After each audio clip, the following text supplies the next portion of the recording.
You ever notice how a simple conversation can turn into a full-blown argument out of nowhere? Like you say one thing, and they hear something completely different. And suddenly, you're defending your whole childhood. Today, we're breaking down how miscommunication happens, why it blows up so fast, and why half of our arguments aren't even about the thing we're arguing about. So sit back, relax, get your favorite snack. You're listening to Streaming with Jay. Most miscommunication starts with one simple problem. People listen to respond, not to understand.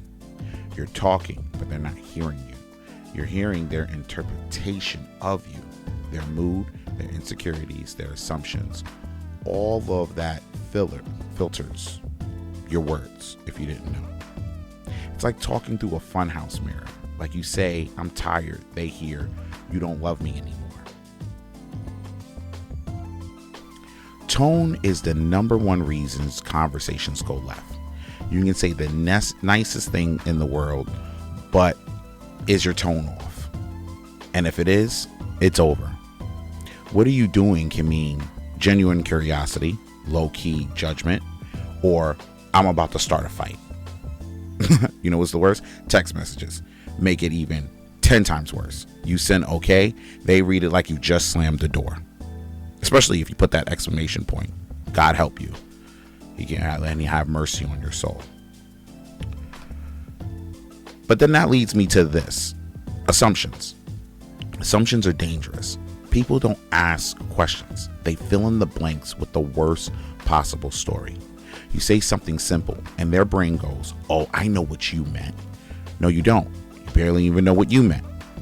Some folks argue with the version that they created in their head, and it's like that person is always the villain. Even though they may even see that they're the villain in their own story, but I digress. Once ego enters the chat, the conversation is done. Now it's about solving the problem. It's not about solving the problem, it's about winning. People stop listening, they start defending, they start keeping score.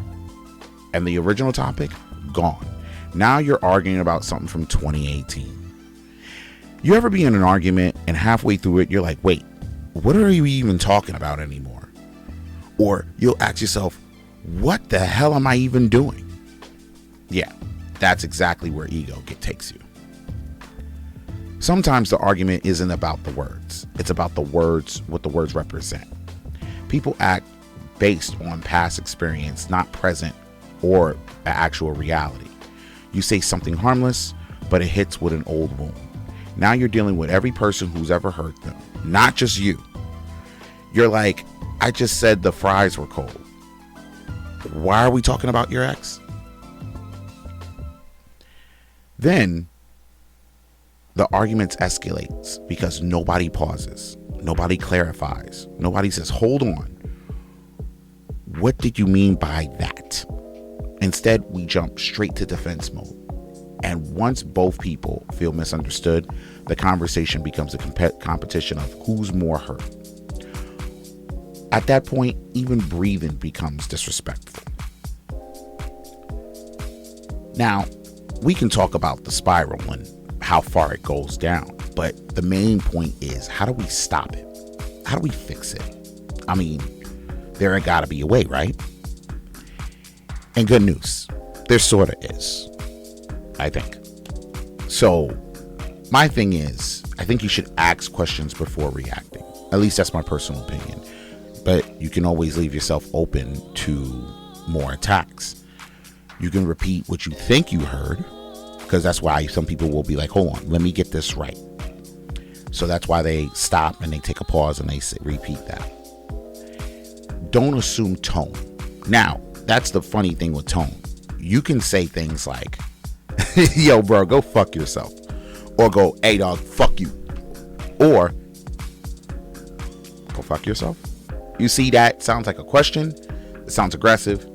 And it sounds jokey. Because, you know, it's the tone. Someone can be cursing you out with the biggest smile on your face.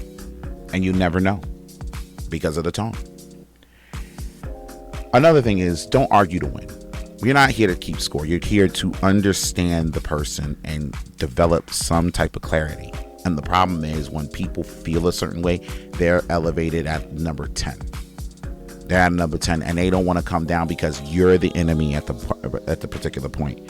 And it's funny because you may not be there. You're not their enemy. You're just their opponent and you're the opposition in this case. You're arguing a different point and challenging theirs.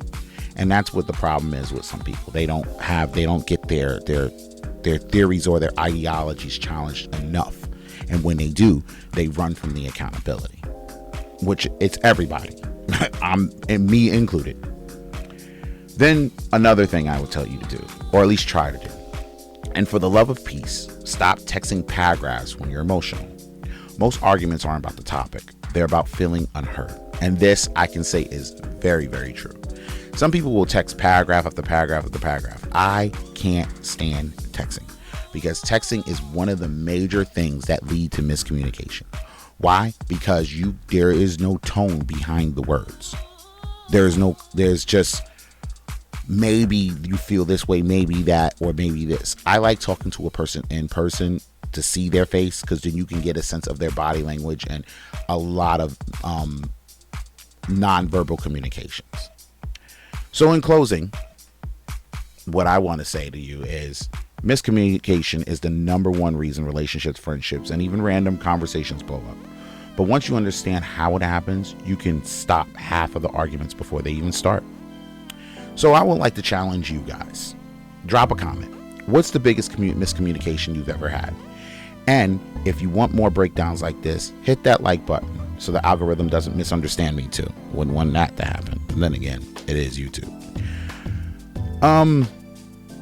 There's nothing really much more for me to say about it, but the best thing I can do is try to be considerate of others. And I see that is lacking a lot in our digital era of the world, where we can have such congruent language with each other, but we're not sitting here and actually listening to each other and having consideration for each other. So with that being said, I'm going to get up out of here.